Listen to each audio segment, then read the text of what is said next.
Hello guys, ഞാൻ ഇന്ന് പുതിയൊരു റെസിപ്പി ആയിട്ട് വന്നു. നാരങ്ങ വെള്ള അച്ചാറുമായിട്ടാണ് വന്നത്. കൂട്ടുകാരെ, എല്ലാവരും അച്ചാറിടണം.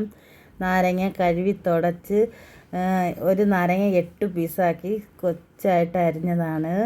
അതിൽ ഞങ്ങൾ പ്രത്യേകം ഉപ്പിലിട്ട വെളുത്തുള്ളി ഇട്ടതാണ്. അതും കൂടെ നാരങ്ങ അച്ചാറിൽ ഇടണം.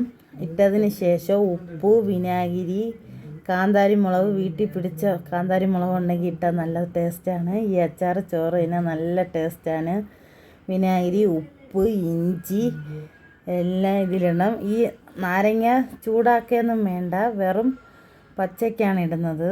ഉപ്പിൽ ഇട്ടാണ് ചെയ്യുന്നത്. വെള്ളം ചേർക്കേ വേണ്ട. നാരങ്ങയുടെ നീര് അരിയുമ്പം നല്ല നീരുണ്ട്, ആ നീരിലാണ് ഇടുന്നത്. നല്ല ടേസ്റ്റുള്ള അച്ചാറാണ്.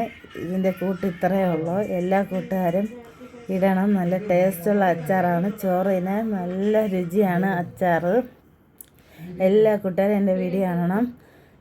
ലൈക്ക്, സബ്സ്ക്രൈബർ എല്ലാം തരണം, കമൻറ്റ് തരണം. Okay, bye.